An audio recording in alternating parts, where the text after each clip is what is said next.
everyone, this is your accounts mentor Kashish and I welcome you all to my channel Successes। आज हम करने वाले हैं अपने फर्स्ट चैप्टर की शुरुआत। जो आप लोगों का फर्स्ट चैप्टर है नॉट फॉर प्रॉफिट ऑर्गेनाइजेशन, वो तो डिलीट हो चुका है, तो हमारे लिए यही पहला चैप्टर है फंडामेंटल्स ऑफ पार्टनरशिप। हमने शुरुआत कर दी है अपने बोर्ड्स को क्रैक करने के एम के लिए, तो अब हम स्टार्ट करते हैं अपना चैप्टर। सबसे पहले आज हम क्या करने वाले हैं मैं आपको बता देती हूँ। इस चैप्टर की ये पहली वीडियो है। कौन सा चैप्टर है? Fundamental of partnership. इसकी सबसे फर्स्ट वीडियो है। इसमें हम दो चीज़ें करेंगे। क्या करेंगे? सबसे पहले हम क्या करेंगे, एक ओवरव्यू लेंगे चैप्टर का, देन हम क्या देखेंगे, माइंड मैप देखेंगे। ये हमारा क्या है आज करने का आइडिया है कि हम ओवरव्यू लेने वाले हैं और माइंड मैप देखने वाले हैं। तो अभी हम ओवरव्यू लेते हैं, then I will show you the mind map. Okay, now let's talk about this chapter fundamentals of partnership. अगर आप इस चैप्टर के नेम को देखते हो तो आपको दो बड़े बड़े वर्ड्स देखने को मिलते हैं। क्या? एक फंडामेंटल और दूसरा पार्टनरशिप। तो इन दोनों का मतलब पता चल जाएगा, तो चैप्टर का हमें आइडिया हो जाएगा कि यह चैप्टर किस बारे में है। ओके, सबसे पहले कि फंडामेंटल्स क्या होता है। तो हम फंडामेंटल्स की बात करें तो यार देखो, फंडामेंटल में एक वर्ड आता है फंडा। डू यू नो कि फ़ंडा क्या होता है ना? कोई नहीं बोलता कि यार मेरे लाइफ में ना फंडे क्लियर है, यानी कि वो कहना चाहते हैं कि मेरे लाइफ में स्टेप्स क्लियर है कि मुझे किन कदमों पे चलना है। यानी कि मेरे जो लाइफ में राइट क्लियर है, मेरी ड्यूटीज़ क्लियर है, मेरा एम क्या है वो क्लियर है, ये चीज़ें जो है मेरी लाइफ की क्लियर है। यानी कि फंडामेंटल्स का मतलब क्या होता है? फंडामेंटल्स का मतलब होता है कुछ रूल्स, रेगुलेशंस। उसके अलावा हम बोल सकते हैं हमारे एम, हमारे ऑब्जेक्टिव्स, ठीक है, और हमारे स्टेप्स। ये जो सारी चीज़ें क्या हैं, इसके अलावा राइट्स एंड ड्यूटीज़, ये सारी चीज़ें क्या होती है? फंडामेंटल होती है किसी चीज़ की। फंडामेंटल एक तरीके से बेस होता है किसी चीज़ का, ठीक है। तो बेस ऑफ पार्टनरशिप, अच्छा ठीक है, ये फंडामेंटल की बात हो गई कि फंडामेंटल होता क्या है, कि पार्टनरशिप के रूल क्या होंगे, पार्टनरशिप के रेगुलेशन क्या होंगे, पार्टनरशिप का एम क्या होगा, पार्टनरशिप के ऑब्जेक्टिव क्या होंगे, ये सारी चीज़ें पार्टनरशिप के क्या होंगी, ये हम सीखेंगे फंडामेंटल में, ठीक है। अब पार्टनरशिप की बात कर लेते हैं। बहुत देर से ये वर्ड हमें देखने को मिल रहा है। तो पार्टनरशिप का यार मतलब होता है सिंपली, मान लो दो लोग थे, एक राजू और एक काजू, ठीक है। मान लो दो लोग थे, एक राजू और एक काजू। अब ये दोनों करना चाहते थे। अब देखो, मान लो कि राजू अपनी जगह पर अभी तक उसने कुछ भी नहीं सोचा हुआ और वो चाहता है कि यार एक लड्डू का बिज़नेस स्टार्ट करना है। किसका बिज़नेस स्टार्ट करना है?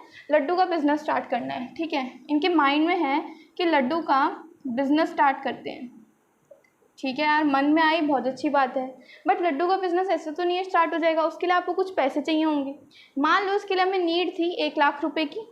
राजू को 1 लाख रुपए चाहिए, काजू को 1 लाख रुपए चाहिए, तभी ये लड्डू का बिज़नेस कर सकते हैं। बट मान लेते हैं कि राजू के पास कितने पैसे हैं? 60,000 रुपये, और काजू के पास है 40,000 रुपये। अब क्या बताओ, क्या राजू बिज़नेस कर सकता है लड्डू का? नहीं कर सकता, क्योंकि 1 लाख रुपए चाहिए बट उसके पास तो सिर्फ 60,000 है। और ना ही काजू कर सकते क्योंकि उसको 40,000 है बट उसको 1 लाख रुपए चाहिए। तो इन दोनों ने सोचा क्यों ना हम लोग मिलकर पार्टनरशिप कर लें, क्यों ना हम लोग मिलकर एक बिज़नेस स्टार्ट कर लें, क्योंकि हमारे पैसों की प्रॉब्लम भी सॉल्व हो जाएगी। हम इकट्ठा काम करेंगे तो हमारा काम की प्रॉब्लम भी सॉल्व हो जाएगी, क्योंकि मैं भी पूरे दिन एकदम दुकान पे बैठा रहूँगा यार, इतना सारा काम मैं अकेले कैसे संभालूंगा।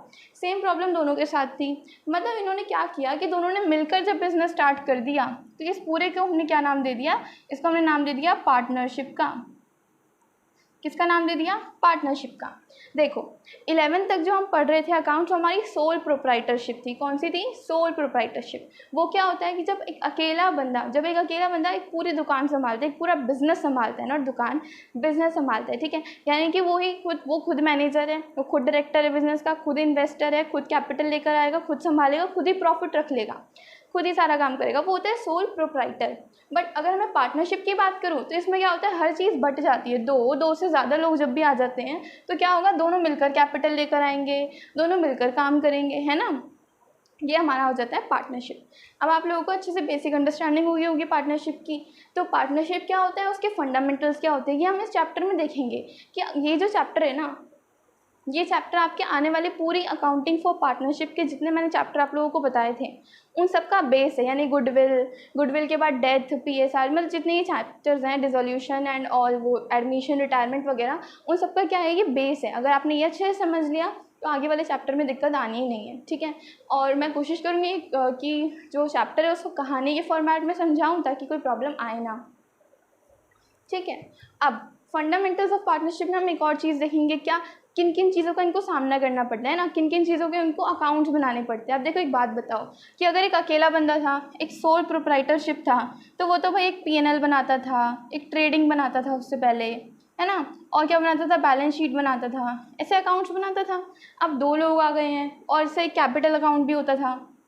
अब 2 लोग आ गए तो दोनों के कैपिटल अकाउंट बनेंगे, दोनों के मिलाकर कोई P&L के जगह क्या पता कोई और अकाउंट बनता हो। ऐसे करके 2 लोगों के हिसाब से या 3 लोगों के हिसाब से काम होगा, ठीक है। तो हमारा ये ओवरव्यू है चैप्टर का। इसमें हम बेसिकली सारे टॉपिक्स धीरे धीरे पढ़ेंगे अच्छे से। हाँ, हो सकता है कि वीडियो थोड़ी ज़्यादा लंबी हो, बट आप लोगों को यार थोड़ी बहुत मेहनत आप लोग करो, थोड़ी बहुत मेहनत मैं करूँगी, दोनों मिलकर एकदम अच्छे से मार्क्स लेकर आ जाएंगे। ओके, सो अगर हमने इस चैप्टर के पूरे टाइटल को अच्छे से समझ लिया है तो अब हमारी बारी है कि हम इस माइंड मैप की तरफ देखें। ये वो माइंड मैप है जिसके बारे में मैंने आपको बताया था पिछली वीडियो में, और इस माइंड मैप से आप लोगों को बहुत क्लियरिटी आ जाएगी कि कैसे इस चैप्टर के मतलब मैंने पार्ट्स करे हैं और किस पार्ट के अंदर कौन सा पार्ट है, ठीक है। Let's talk about this one. सबसे पहले मैंने इस पूरे चैप्टर फंडामेंटल ऑफ पार्टनरशिप को 5 पार्ट्स में डिवाइड कर दिया है। Number 1 is introduction, number 2 is accounts की मतलब हमें कौन कौन से अकाउंट्स बनाने सीखने हैं, नंबर 3 इज़ इंपॉर्टेंट आइटम के adjustment, number 4 is past adjustment, और number 5 is guarantee of profit. ये 5 ब्रॉड टॉपिक्स इस चैप्टर के हैं, ठीक है। अब हम देखते हैं किस टॉपिक के अंदर कौन सा टॉपिक है। Number 1 is introduction. इंट्रोडक्शन के अंदर आपको definition, features, partnership deed, provision of Indian partnership act 1932, ये सारी बातें हम इस टॉपिक के अंडर पढ़ेंगे। Next topic is accounts. हमें कौन कौन से अकाउंट बनाने सीखने हैं, तो 2 account, P&L appropriation account and another one is partner capital account. ये 2 अकाउंट हमें बनाने सीखने हैं। इसके अलावा एक बात सीखेंगे कि चार्ज अगेंस्ट प्रॉफिट और अप्रोप्रिएशन ऑफ प्रॉफिट दोनों में क्या डिफरेंस होता है और दोनों क्या चीज़ें होती हैं। Next one is important item adjustment, यानी कुछ इंपॉर्टेंट आइटम्स हैं जिनके एडजस्टमेंट के बारे में जानना बहुत ज़रूरी है। मैंने क्यों बोला कि इसके बारे में जानना ज़रूरी है, क्योंकि मैं आपको एक बात बताती हूँ। देखो, अगर आप एक घर बनाना चाहते हो तो आपको छोटी छोटी चीज़ें करनी पड़ेंगी। एक एक ईंट रखनी पड़ेगी, ईंटों से कमरे बनाने पड़ेंगे, कमरा, किचन, वॉशरूम, बाथरूम, हर चीज़ को मिला के ही तो आप एक बड़ा घर बना सकते हो ना। लाइकवाइज इस चैप्टर में या अकाउंट से किसी भी चैप्टर में होता है कि आप जब तक छोटी छोटी चीज़ों को नहीं सीखोगे तो आप बड़ा वाला क्वेश्चन कैसे कर पाओगे यार। बड़े वाले क्वेश्चन को करने के लिए जो 5 मार्क्स, 6 मार्क्स, 4 मार्क्स के क्वेश्चन होते हैं, उनको करने के लिए हमें छोटी छोटी बातें पता होनी चाहिए। जैसे कि वो बड़े वाले क्वेश्चन में interest on drawing, interest on capital, salary, commission, ये सारी चीज़ें आएंगी ना। तो वो जब सारी चीज़ें आप नहीं सीखोगे छोटी छोटी चीज़ों में, तो आप वो बड़े वाले क्वेश्चन को नहीं कर पाओगे। दैट्स वाई हम वो सारी छोटी छोटी चीज़ें सीख लेंगे, फिर हम क्या करेंगे, बड़े वाले क्वेश्चन पे चलेंगे। ये वाले करने के बाद हम अच्छे से P&L अप्रोप्रिएशन कैसे बनाते हैं, पार्टनर कैपिटल कैसे बनाते हैं, ये सीखेंगे। मतलब मैं कैसे पढ़ाने वाली हूँ तो मैं बता ही दूँगी, but this is a mind map. ये सारी आइटम्स हमें पता होनी चाहिए कि इंटरेस्ट ऑन लोन का एडजस्टमेंट कैसे होता है, अगर फर्म ने पार्टनर को लोन दिया तो कैसे एडजस्टमेंट होगा, फर्म ने पार्टनर को लोन दिया तो कैसे होगा, और पार्टनर ने फर्म को दिया तो कैसे होगा, ठीक है।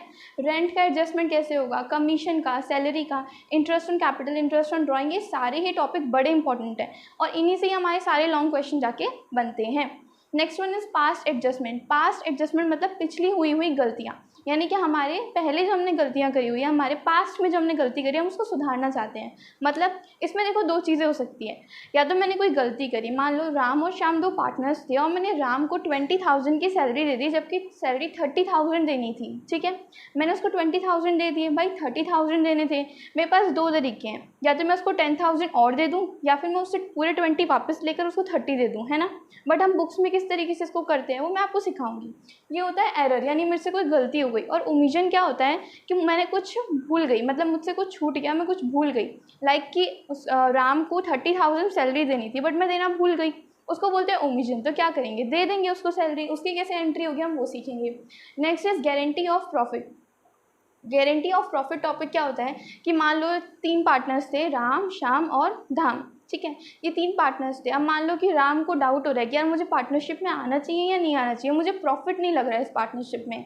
तो मान लो श्याम ने उसको बोल दिया कि यार तू पार्टनरशिप में आ जा, अगर तेरे को प्रॉफिट नहीं हुआ ना तो मैं तुझे 10,000 रुपये महीना दे दिया करूँगा, यानी कि मैं तुझे पूरे साल में मान ले 1 लाख रुपए दे दूंगा अगर प्रॉफिट नहीं हुआ तो। अगर हो गया तो अच्छी बात है, नहीं हुआ तो मैं 1 लाख रुपए दे दूंगा। इसको बोलते हैं गारंटी ऑफ प्रॉफिट, यानी कि प्रॉफिट होगा इसकी गारंटी कौन दे रहा है, श्याम दे रहा है। किसको दे रहा है, राम को दे रहा है। तो ये पूरा टॉपिक कैसे होता है इसके बारे में सीखेंगे। अभी मैंने आपको बहुत छोटी छोटी बातें बताई है कि ये क्या होता है क्या होता है, सिर्फ हमने देखा है, कुछ भी समझा नहीं है, क्योंकि मैं हर एक टॉपिक को बहुत डिटेल में कराने वाली हूँ। ये हमने सिर्फ एक माइंड मैप रेडी कर लिया है, अपने माइंड को तैयार कर लिया है कि भाई रेडी हो जाओ, ये सारी चीज़ें हमें इस चैप्टर के अंदर कवर करनी है। ओके, अगर आप चाहते हो कि ये पूरे चैप्टर की आप लोगों को पीडीएफ मिले, और कि अगर आपको नहीं दिखता है, अगर आपको ठीक से नज़र नहीं आता है कि मैम आप बोर्ड के आगे आ जाते हो, हम लिख नहीं पाते, तो इसकी आप लोगों को टेंशन लेने की नीड नहीं है। आप लोगों को जस्ट डिस्क्रिप्शन में जाना है। कहाँ जाना है? डिस्क्रिप्शन में।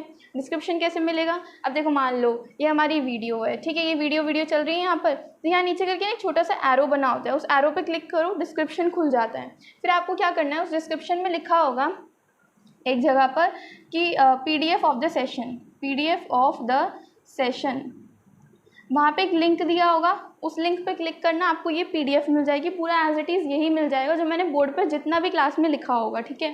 दूसरी चीज़, अगर मैंने क्लास में कोई न्यूमेरिकल सॉल्व करवाए होंगे तो मैं उससे रिलेटेड वर्कशीट आप लोगों को ज़रूर दूंगी। तो आप लोगों को क्या करना है, वर्कशीट टू डू, एक और चीज़ लिखी होगी डिस्क्रिप्शन में, वर्कशीट टू डू, और उसके नीचे भी एक लिंक होगा, उस लिंक पे क्लिक करना, आप लोगों को वर्कशीट मिल जाएगी। आप लोगों को कोई टेलीग्राम चैनल वगैरह ज्वाइन करने की नीड नहीं है। मतलब आप लोगों का काम जितना सिंपल हो सकता है, हम उतनी कोशिश करेंगे कि उसको सिंपल कर दें। हम नहीं चाहते कि आप लोगों के लिए कॉम्प्लेक्सिटी बढ़ जाए। एक चैनल ज्वाइन करो, फिर उस चैनल में 100-200 मैसेज होते हैं, कोई देखता भी नहीं है। सिंपल बात है ये, ठीक है। तो हम लोग आपके लिए एकदम क्लियर ये सब कर रहे हैं। ओके।